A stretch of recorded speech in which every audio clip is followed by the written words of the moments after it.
दोस्तों आज है 30 मार्च 2026 और जंग को ये 31वां दिन है। आईआरजीसी ने अपनी 86वीं मिसाइलों की लहर जारी कर दी है और इस लहर के कहर के तहत रीजन और इसराइल में कई ठिकानों को आईआरजीसी ने निशाना बनाया है। इसराइल में हाइफा की ऑयल रिफाइनरी को पिछले 24 घंटे में 2 बार निशाना बनाया गया है। वहीं बिरल शबी में मिसाइल्स ने डायरेक्ट हिट किया है।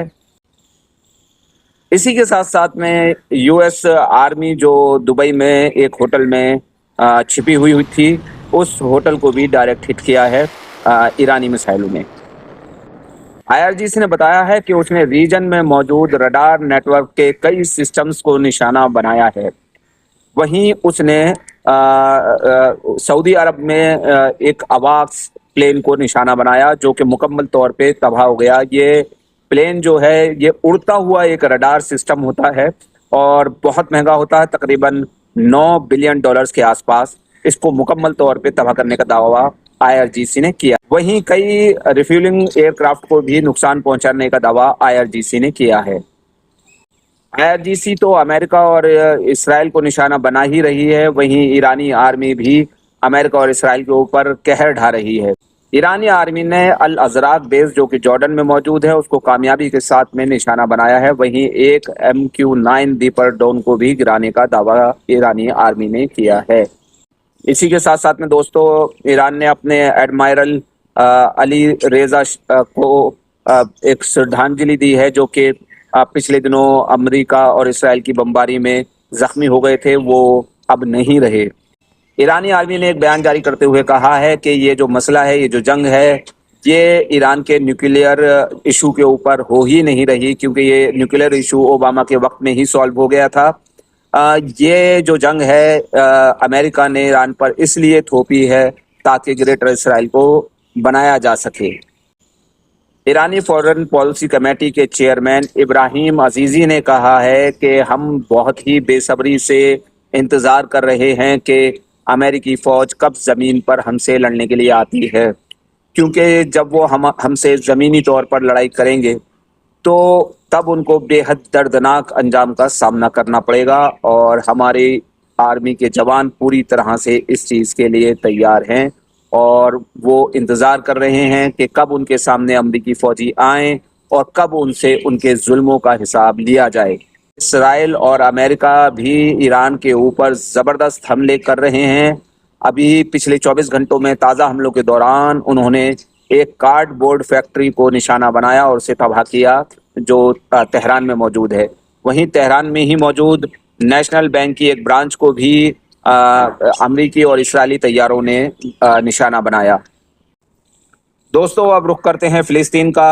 1976 की जंग के बाद में इसराइल ने फ़िलिस्तीन के ज़्यादातर इलाकों के ऊपर कब्ज़ा कर लिया था। आज उस कब्ज़े को 50 साल मुकम्मल हो गए हैं, जिस कब्ज़े के बाद में लाखों फ़िलिस्तीनियों को अपना वतन छोड़ना पड़ा था और आज तक इनको अपने मुल्क वापस लौटने का हक हासिल नहीं।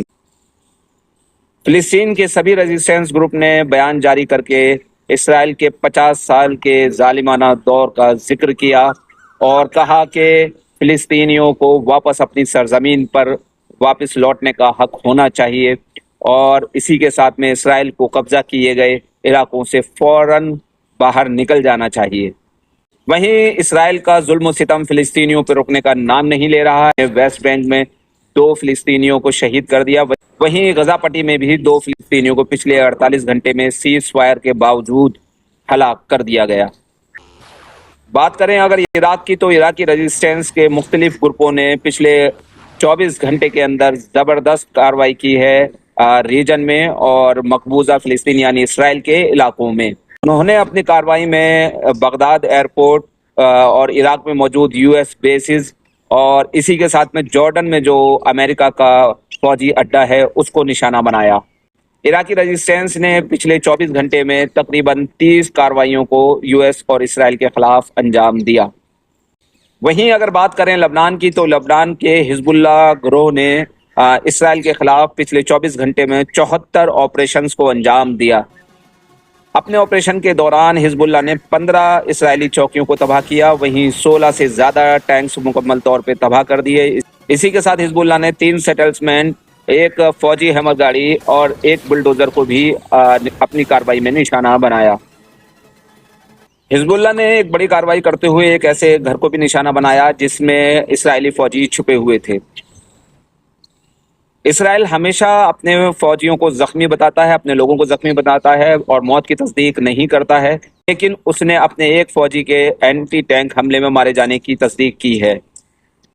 دوستو ایک بڑی خبر یہ بھی نکل کے آ رہی ہے کہ ٹرمپ اور تلسی گبارڈ جو کہ انٹیلیجنس ڈائریکٹر اور ایڈوائزر ہیں ٹرمپ کی، ان کے بیچ میں کچھ انبن ہے، اور یہ ہے کہ تلسی گبارڈ جو ہیں وہ ان کا صاف صاف کہنا یہ ہے کہ یہ جنگ غلط ہے اور ایران سے ہم نہیں جیت سکتے اور ہم کو فوراً ایران پہ حملے بند کر دینے چاہیے۔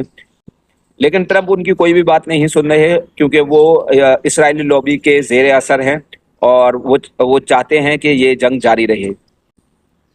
وہیں دوستو ایک بہت بڑی خبر یہ بھی ہے کہ اسپین نے اپنی ایئر اسپیس کو تمام امریکی جنگی جہازوں کے لیے بند کر دیا ہے۔ اب یہ اسپین کی جو ایئر اسپیس ہے اس کو بالکل بھی یوز نہیں کر سکتے ہیں۔ عربوں کو سیکھ لینی چاہیے کہ ایک اسپین جیسا ملک جو کہ امریکہ کا الائی ہی سمجھا جاتا ہے، اس نے امریکہ کے لیے اپنی ایئر اسپیس بند کر دی ہے اس کے جنگی جہازوں کے لیے۔ لیکن عرب ملک جو کہ ایران سے وعدہ کر چکے تھے کہ ان کی زمین اور آسمان کو ایران پر حملوں کے لیے یوز نہیں کیا جائے گا، وہ امریکہ کو ایسا کرنے سے نہیں روک پائے اور لگتا ہے کہ نہیں روکنا چاہتے۔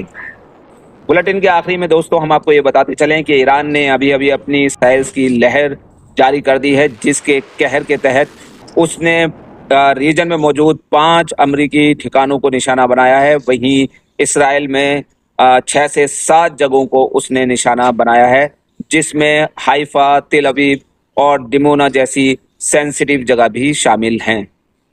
دوستو اگر ہمارا یہ نیوز بلیٹن آپ کو پسند آیا ہے تو ویڈیو کو لائک کیجئے، شیئر کیجئے اور چینل کو سبسکرائب کیجئے۔ دیکھتے رہیے نکڑ نامہ۔